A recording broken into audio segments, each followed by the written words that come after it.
ಬಸವಾದಿ ಪ್ರಮುಖರು ವಿಶ್ವದ ಎಲ್ಲ ದಾರ್ಶನಿಕರನ್ನು ಸ್ಮರಿಸಿ ಇಂಥ ಒಂದು ಐತಿಹಾಸಿಕ ಸಮಾರಂಭದಲ್ಲಿ ಲಕ್ಷಾಂತರ ಯಡಿಯೂರಪ್ಪನವರ ಅಭಿಮಾನಿಗಳ ಸಮ್ಮುಖದಲ್ಲಿ ನಿಮ್ಮೆಲ್ಲರ ಸಮ್ಮುಖದಲ್ಲಿ ಸನ್ಮಾನ್ಯ ಶ್ರೀ ಯಡಿಯೂರಪ್ಪನವರಿಗೆ ಆಶೀರ್ವಾದವನ್ನು ದಯಪಾಲಿಸಲು ಆಗಮಿಸಿರುವಂಥ ವೇದಿಕೆ ಮೇಲೆ ಸಾನ್ನಿಧ್ಯವನ್ನು ವಹಿಸಿರುವಂಥ ಎಲ್ಲ ಪೂಜ್ಯರಲ್ಲಿ ನಮಿಸಿ ಈ ಕಾರ್ಯಕ್ರಮದಲ್ಲಿ ನಮ್ಮೆಲ್ಲರಿಗೂ ಅಭಿಮಾನಪೂರ್ವಕವಾಗಿ ವಿರಾಜಮಾಗಿರುವಂಥ ಮಾಜಿ ಮುಖ್ಯಮಂತ್ರಿಗಳಾದ ಯಡಿಯೂರಪ್ಪನವರಲ್ಲಿ ಹಾಗೂ ವೇದಿಕೆ ಮೇಲೆ ಭಾಳಷ್ಟು ಜನ ಮಂತ್ರಿ ಮಹೋದಯರು ಎಲ್ಲ ರಾಜಕೀಯ ಮುತ್ಸದ್ದಿಗಳು ಅಧ್ಯಕ್ಷತೆಯನ್ನು ವಹಿಸಿರುವಂಥ ನಮ್ಮ ಗೋವಿಂದ ಕಾರಜೋಳ ಅವರು ಭಾಳಷ್ಟು ಜನ ಇದ್ದೀರಿ. ನಿಮ್ಮೆಲ್ಲರಿಗೂ ಶರಣಾರ್ಥಿಗಳನ್ನು ಸಲ್ಲಿಸಿ ಈಗಾಗಲೇ ಎಲ್ಲ ಪೂಜ್ಯರು ಮಾತನಾಡಿದ್ದಾರೆ.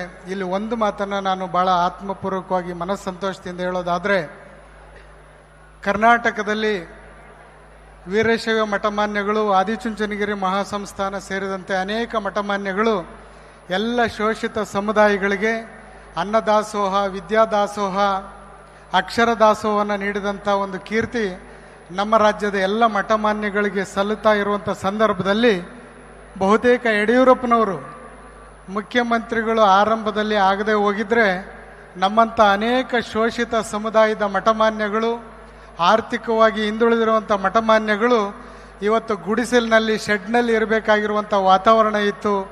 ಅದಕ್ಕೆ ಮುನ್ನುಡಿಯನ್ನು ಹಾಡಿ ಎಲ್ಲ ಶೋಷಿತ ಸಮುದಾಯದವರು ಕೂಡ ಮುಂದುವರೆದಿರುವಂಥ ಎಲ್ಲ ಮಠಮಾನ್ಯಗಳ ರೀತಿಯಲ್ಲಿ ಹಿಂದುಳಿದ ಶೋಷಿತ ಮಠಮಾನ್ಯಗಳು ಕೂಡ ತಲೆ ಎತ್ತಿ ನಿಲ್ಲಬೇಕು, ಆರ್ಥಿಕವಾಗಿ ಮುಂದೆ ಇರಬೇಕು, ಆ ಸಮುದಾಯಗಳು ಕೂಡ ಶಿಕ್ಷಣವಂತವಾಗಬೇಕು, ಸಾಮಾಜಿಕವಾಗಿ ಜಾಗೃತವಾಗಬೇಕನ್ನುವಂಥ ನಿಟ್ಟಿನಲ್ಲಿ ಸನ್ಮಾನ್ಯ ಶ್ರೀ ಯಡಿಯೂರಪ್ಪನವರು ಅದಕ್ಕೆ ಮುನ್ನುಡಿಯನ್ನು ಆಡಿದರು. ಆ ಒಂದು ಪರಿಣಾಮವಾಗಿ ಇವತ್ತು ಎಲ್ಲ ಹಿಂದುಳಿದ ಶೋಷಿತ ಸಮುದಾಯದ ಮಠಮಾನ್ಯಗಳು ಭಾಳ ಪ್ರಬಲವಾಗಿ ಆರ್ಥಿಕವಾಗಿ, ರಾಜಕೀಯವಾಗಿ ಸಮಾಜವನ್ನು ಕಟ್ಟುವಂಥ ಕೆಲಸವನ್ನು ಪ್ರಾಮಾಣಿಕವಾಗಿ ಮಾಡ್ತಾ ಇದ್ದಾವೆ. ಅದಕ್ಕೆ ನಮ್ಮೆಲ್ಲರ ಪ್ರೀತಿಯ ಅಭಿಮಾನಪೂರ್ವಕವಾಗಿ ಇಲ್ಲಿ ಭಾಳಷ್ಟು ಜನ ಕುಳಿತಿದ್ದೀರಿ.